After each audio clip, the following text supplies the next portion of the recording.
dadweynaha ku dhaqan magaalada Oodweyne ee xarunta gobolka Daadmareed ayaa si heer sare ah u soo dhaweeyay xeerka takaaliifta wadooyinka oo ay maalintii shalay ansixiyeen golaha wakiiladu waxayna dadweynahani tilmaameen inuu xeerkani yahay mid ahmiyad weyn ugu fadhiya bulshada iyo dalkaba. waxaanu taageersanahay xeerka takaaliifta wadooyinka waxaanu qabnaa inuu dalka wax weyn ku soo kordhin doono xeerkaas oo ka hadlaya xeerka ansixiyeen golaha wakiiladu aad iyo aad baan u taageersanahay. waxaanu taageersanahay xeerka madaxweynaha iyo baarlamaankuba ay ansixiyeen xeerka takaaliifta wadooyinka ee gobolka anagoo ka soo jeedna gobolka Daadmareed dhalinyarada ku dhaqan ah. Qabaan Cabdilaahi waxaan dhalinyarada ku gobolka Daadmareed waxaan taageersanahay xeerka takaaliifta horumarta wadooyinka ee shirta ansixiyeen golaha baarlamaanku kaasoo ku taageeray madaxweynuhu. annagana sidoo kale waxaan taageersanahay xeerka ay ansixiyeen golaha baarlamaanka kaasoo dan loo arko in dalka uu soo kordhin karo wadooyinka iyo dalkana horumarin doono.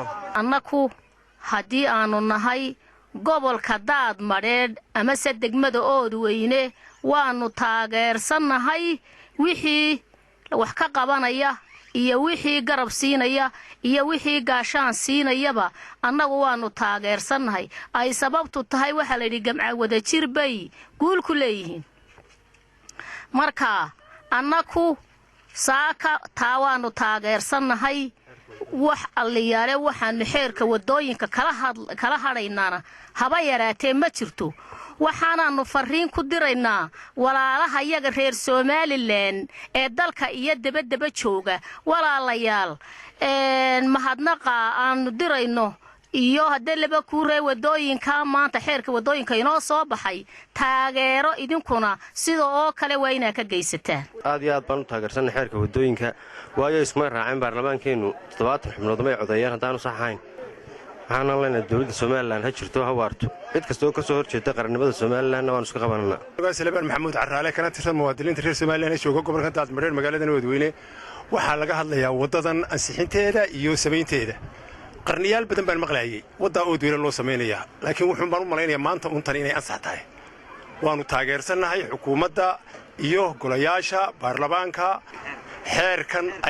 xeerka wadooyinka ee la ansixiyay. anigoo magacayga la Cabdilaahi Muuse Jaamac waanu taageersanay xeerka wadooyinka lagu soo kordhiyay cashuuraha halkaas oo la yiri gawaadhida yar waxa laga qaadayaa 80 shilin. waxa baan oran lahaa malaha 80 ha laga kordhiyo waxa uu see wadanka uga yaraadeen lacagta lagu badiyo kuwa weyn halka laga yiri 300 waxaan oran lahaa kuwa weyn malaha hoos loo yar eega iyagana kuwa yarna lagu kordhiyo kuwa yar way dhibaato bay nagu hayaan wax alaaliya faa'iido inoogu jirto malaha. bacdi waxaanu taageersanahay wadooyinka laga sameeyo Soomaaliland iyo horumarka ay ku talaashatay dawladda Axmed Maxamuud Siilaaye waan ku hambalyeynaa waan ku raacsanahay golaha ansixiyay iyo xukuumadda ku hawlan arrimaha golahan aan jirin ee aan dastuuriga ahayn ee isku magacaabay isagoo aan loo baahnayn meel looga baahnayn isku magacaabay waxaan leenahay hanaga joojiyo khalkhalaada iyo dhibaatada uu ka wado Soomaaliland. haddaan nahay Soomaaliland ma ogolin golaha mana raacsanin. waxaan sheegay xisbiyada mucaaradka ee markasta ay tameeyeen inay joojiyaan oo horumarka ay jamhuuriyadda Soomaaliland ku talaabsatay inay iyaguna dhankooda qabsadaan. waxaan taageeranaa waliba si 100% aan taageeranaa golaha wakiiladu xeerka wadooyinka ay ansixiyeen baan ku taageeranaa si xad dhaaf ah baan waliba ugu taageeranaa haddaan nahay gobolka kan iyo shacbigiisa ku dhaqanba. waxaan u mahad celinaa 100% golaha wakiilada oo sida runtii ansixiyay xeer ay tabayeen run ahaantii ee dalka Soomaaliland guud ahaanba gaar ahaan goboladu khaasatan ay tabayeen buu ay ansixiyeen golaha wakiiladu.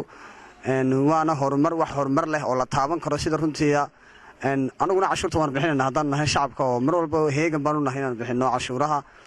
waxaan marka hore taageerayaa golaha baarlamaanka Soomaaliland oo iyagu run ahaantii soo saaray xeerka wadooyinka aad baan u taageeraynaa waan soo dhaweynaynaa waayo wadooyinku waa laf dhabarta koowaad ee dadku ay manfaacadsadaan.